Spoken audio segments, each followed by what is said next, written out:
Hi friends, 2 நிமிஷம் சமையல். 2 நிமிஷம் சமையலில் ஃபஸ்ட் டைமாக பார்க்குறீங்கன்னா சப்ஸ்கிரைப் பண்ணி வச்சுக்கோங்க ஃப்ரெண்ட்ஸ். பக்கத்தில் இருக்க பெல் ஐக்கானை கிளிக் பண்ணி ஆளுங்கிற பட்டனை கிளிக் பண்ணி வச்சுக்கோங்க.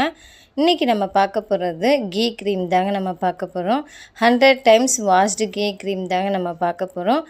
இந்த கீ க்ரீம் செய்கிறதுக்கு செம்பு தட்டு இருந்தால் ரொம்பவும் நல்லதுங்க. ஆனால் என்கிட்ட இல்லை, அதனால் நான் சில்வர் பிளேட்லேயே நான் இன்றைக்கி கீ க்ரீம் செய்ய போகிறேங்க. இப்போ ஒரு சில்வர் பிளேட் எடுத்துக்கலாம். சில்வர் பிளேட்டில் 5 டேபிள் ஸ்பூன் அளவுக்கு நெய் சேர்த்துக்கிறேன். சேர்த்துட்டு இதில் நம்ம 100 டைம் நம்ம வாஷ் பண்ணி எடுத்துக்கணுங்க. அப்போ தான் நமக்கு மாய்ஸ்சரைசர் க்ரீம் ஃபார்முக்கு நமக்கு கிடைக்கும். இப்போ இதில் சாதாரண தண்ணியை ஊற்றி நம்ம வாஷ் பண்ணக்கூடாதுங்க. நல்லா சில்லுன்னு இருக்கிற கூலான தண்ணியை தான் இதில் சேர்த்து நம்ம வாஷ் பண்ணிவிட்டு நல்லா நம்ம இந்த நெய்யை நல்லா வாஷ் பண்ணி எடுக்கும்போது இந்த தண்ணியில் நல்லா அப்சர்வ் ஆகி நெய்யோட கன்சிஸ்டன்சி மாறி நமக்கு க்ரீம் ஃபார்முக்கு கிடைக்குங்க. அதில் மிச்சமான தண்ணி கொஞ்சம் கொஞ்சமாக வரும். நம்ம 100 டைம்ஸ் இது போல் நம்ம வாஷ் பண்ணி எடுக்கிறோம். சர்க்குலர் மோஷனில் நல்லா வாஷ் பண்ணி எடுக்கும்போது நமக்கு மாய்ஸ்சரைசர் க்ரீம் கிடைக்குங்க. இந்த மாய்ஸ்சரைசர் க்ரீம் வெளியில் வாங்க போனோம்னா ரொம்பவும் அதிகமான விலை கொடுத்து நம்ம வாங்கணும். ஆனால் நமக்கு 5 டேபிள் ஸ்பூன் அளவுக்கு நெய் இருந்தாலே போதுங்க. நமக்கு 1 மாதம் அளவுக்கு நமக்கு ரெடி பண்ணி வச்சுக்கலாம். இந்த 100 டைம்ஸ் வாஷ்டு கீ க்ரீம் யூடியூப்லேயும் இன்ஸ்டாகிராம், ஃபேஸ்புக் எல்லாத்துலேயுமே இது ரொம்ப ஃபேமஸாக போனதுங்க. சரி, நம்மளும் ட்ரை பண்ணி பார்க்கலான்னு இன்றைக்கி நான் ட்ரை பண்ணி பார்க்குறேன். இப்போ பாருங்கள், ஃபஸ்ட் டைம் நான் வாஷ் பண்ணிவிட்டேன். எவ்வளோ தண்ணி ஊற்றினேன் பாருங்கள், இவ்வளோ தான் நமக்கு மிச்சம் வந்திருக்கு. இது போல் நான் இப்போ 2வது டைம் நான் ஊற்றி நான் இப்போ வாஷ் பண்ண போகிறேங்க.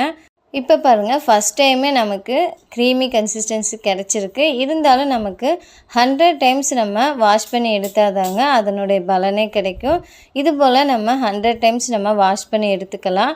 நம்ம தண்ணி நிறையா ஊற்றுவோம். அந்த தண்ணியெல்லாம் நல்லா அப்சர்வ் ஆகிட்டு நல்லா க்ரீமி கன்சிஸ்டன்சி ஆகி கொஞ்சம் நமக்கு தண்ணி வருங்க மிச்சமாக. அதை மட்டும் ஊற்றிட்டு அதுபோல் நம்ம 100 டைம்ஸ் பண்ணிக்கணும். நமக்கு 100 டைம்ஸ் காட்டுற அளவுக்கு வீடியோ நம்மளால் பார்க்க முடியாது. அதனால் நான் இப்போ ஒரு 3 தடவை உங்களுக்காக நான் வாஷ் பண்ணிவிட்டு காட்டிக்கிறேன். ஆனால் நான் 100 டைம்ஸ் கடைசியாக பண்ணினதே நான் காட்டுறேன் பாருங்கள். இப்போ நான் எவ்வளோ தண்ணி ஊற்றினேன் பாருங்கள். இது போல் நம்ம சர்க்குலர் மோஷனில் நல்லா வாஷ் பண்ண நல்லா அப்சர்வ் ஆகி கொஞ்சம் நமக்கு தண்ணி கிடைக்குங்க. அதை நம்ம மீண்டும் ஊற்றிட்டு மறுபடியும் சில்லான தண்ணி தாங்க சேர்த்துக்கணும். நம்ம கொஞ்ச ஊற்றிட்டு நம்ம அப்படியே வெளியில் வச்சுருக்கக்கூடாது. நமக்கு சில்லுன்னு இருக்காது. நல்லா ஃப்ரிட்ஜில் வச்சுட்டு எப்போ நம்ம இந்த தண்ணி ஊற்றுறோமோ அப்போ எடுத்து நம்ம யூஸ் பண்ணும்போது அப்போ தான் நமக்கு தண்ணி நல்லா சில்லுன்னு இருக்குங்க. இப்போ செகண்ட் டைம் நான் வாஷ் பண்ணிவிட்டேன் பாருங்கள், நல்ல க்ரீமி கன்சிஸ்டன்சி கிடச்சிருக்கு.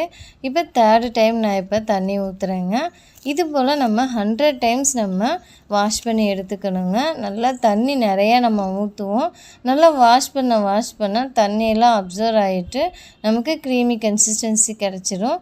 பாருங்கள், இப்போ நான் ஒரு 90 டைம்ஸ் நான் செஞ்சுட்டேன். நல்லா சூப்பராக கிடச்சிருக்குங்க. நமக்கு இப்போயே நல்லா க்ரீமி கன்சிஸ்டன்சி கிடச்சிருக்கு. இப்போ 100 டைம்ஸ் ஆனோன்னு நம்ம பார்க்கலாம் வாங்க. தண்ணி நமக்கு மிச்சம் இது போல் வரும். அதை எடுத்து ஊற்றிட்டு இன்னும் ஒரு 10 டைம்ஸ் இருக்குங்க. அதை செஞ்சு முடிச்சுட்டு நான் காட்டுறேன். இது ட்ரை ஸ்கின்னுக்கு ரொம்பவும் யூஸ்ஃபுல்லான இந்த மாய்ஸ்சரைசர் க்ரீமுங்க. இது நம்ம கடையில் வாங்க போனால் ரொம்ப விலை கொடுத்து வாங்கணும். நம்ம வீட்டிலே செஞ்சு இது போல் நம்ம ஸ்டோரேஜ் பாக்ஸில் வச்சுக்கலாங்க. இப்போ எங்கள் குழந்தைங்களுக்கெலாம் நான் தடவி பார்த்தேன், ரொம்ப சூப்பராக இருந்துச்சு. அதுக்கப்புறம் தான் இப்போ நான் உங்களுக்காக இந்த வீடியோ விடுறேன். குழந்தைகள் பெரியவங்க முதல் இதை நம்ம யூஸ் பண்ணிக்கலாங்க. பாருங்கள், இப்போ 100 டைம்ஸ் நான் வாஷ் பண்ணிவிட்டேன். நல்லா மாய்ஸ்சரைசர் க்ரீம் ஃபார்முக்கு நமக்கு கிடச்சிருச்சு. இது போல் கண்டெய்னர் பாக்ஸில் நம்ம ஸ்டோர் பண்ணி இதை நம்ம ஃப்ரிட்ஜில் வச்சு ஒரு மாதம் அளவு கூட நம்ம யூஸ் பண்ணிக்கலாங்க. ஆனால் இது 1 மாதம் அளவுக்கு இருக்காது, நம்ம யூஸ் பண்ணிவிடுவோம். ஏன்னா எங்கள் வீட்டில் 2 பொண்ணு இருக்காங்க, நானும் இருக்கேன். நம்ம கை, கால், முகத்துக்கெல்லாம் நல்லா யூஸ் பண்ணிக்கலாம். நல்ல ரிசல்ட்டு கிடைக்குங்க. கண்டிப்பாக நீங்களும் இது போல் ஒரு முறை ட்ரை பண்ணி பாருங்கள். டைம் இருக்கும்போது இது போல் நம்ம செஞ்சு வச்சிட்டோன்னா நமக்கு ரொம்பவும் யூஸ்ஃபுல்லாக இருக்குங்க. இந்த வீடியோ பிடிச்சிருந்ததுன்னா லைக் பண்ணுங்கள், ஷேர் பண்ணுங்கள், சப்ஸ்கிரைப் பண்ணுங்கள். என்னுடைய சேனலுக்கு ஆதரவு கொடுத்து சப்போர்ட் பண்ணுற அனைத்து ஃப்ரெண்ட்ஸுங்களுக்கு நன்றி. இதே போல் நீங்களே செஞ்சு பார்த்துட்டு கமெண்ட்ஸ் பண்ணுங்கள் ஃப்ரெண்ட்ஸ். தேங்க்யூ.